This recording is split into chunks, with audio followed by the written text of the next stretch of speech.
poslanci, poslanke, mentori, učitelji, starši, mediji. Tu so se predstavljali različni organi, samo ne še tisti, o katerih bo danes govor. Spolnost pač temelji na razlikah, eni temeljni razliki, ki je umeščena tudi v naravno razliko. Kateri je ta organ, ki je najpomembnejši za današnjo diskusijo, poleg parlamenta?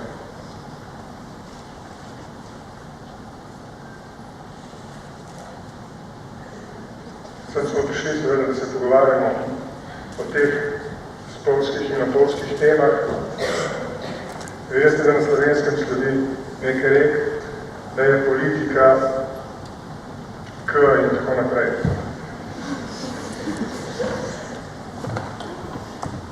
Politiki tu zagovarjajo vrednote, ki so predvsem te tradicionalne. Družina, monogamija, se pravi samo ena ženska, samo en moški.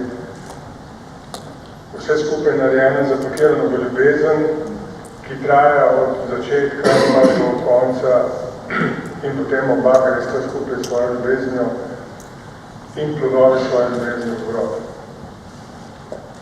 Mi vemo, da v realnosti stvari teče drugače. Živimo v svetu, ko je treba utemeljiti zadeve na dejanskih procesih, ne na nekih vrednotah, ki jih v resnici ne želimo. Tekma, politična tekma, ko se recimo spustijo mladi moški ali pa starejši v politično tekmo, kaj je odlika? To, da imajo družino in eno ženo, ali to, da dobro figurirajo kot potencialni žreci za celotno volilno telo. To so teme, ki pravzaprav vodijo to dejanskost in to življenje.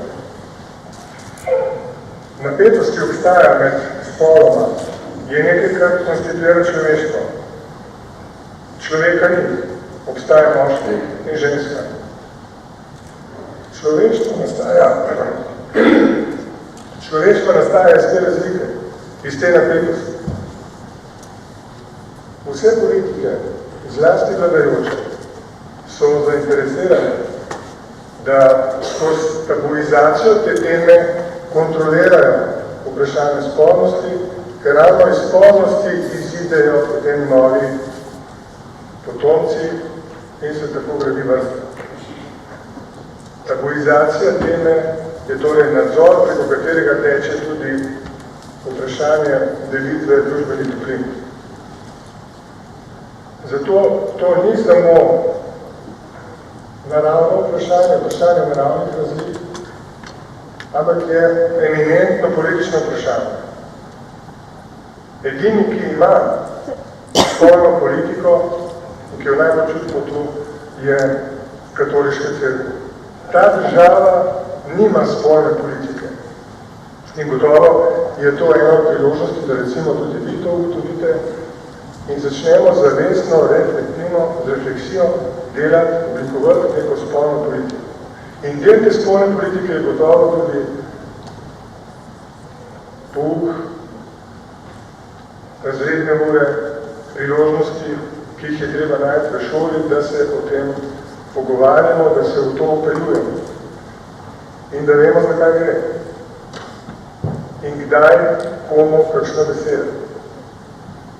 Ko govorimo o tabujih, koliko od vas je bilo na nudistični plaži? Tam se lahko od blizu ogledate, kako izgleda predpostavka spolnosti v svoji razliki. Ampak če odprete to temo na splošno, da moramo vsi to gledati, ali skregamo z nekaterimi vrednotami. Nekateri tega ne odobravajo in to je treba spoštovati. So razlike v tem, na kakšen način prihajamo do tega temeljnega ključnega vprašanja. obstajajo tudi veščine, ki mojstrijo spolno energijo.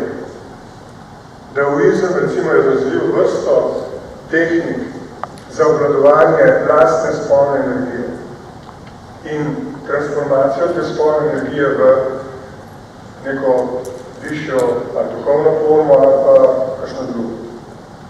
Torej, to so vprašanja, ki gotovo zaslužijo pozornost, ko se pogovarjamo o spolni politiki in seveda tudi o emociji, kot je ljubezen.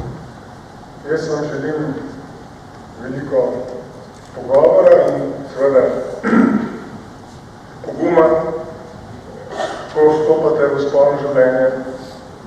Ena od strank je temu namenila celo en odstavek o spolnosti v programu, ki je dolg recimo samo 40 strani, en cel odstavek namenil spolnosti, uživanju v spolnosti in seveda tudi v tem, da je treba pri spolnosti misliti na varnost. Ne gre samo za spolne bolezni, gre tudi za to, kakšni so možni produkti spolnega življenja. Skratka, veseli me, da ste si izbrali to temo, ki je ena ključnih tem v življenju vsakega posameznika, tudi družbe, ker to, kako si posteljamo na tem področju, je odvisno tudi, kako gremo naprej. Ker je to predstavnik Združenih držav Amerike, ker je to predsednik državnega zbora, ki je bil aktivist v študentskem gibanju, naj zaključim: Make love, not war.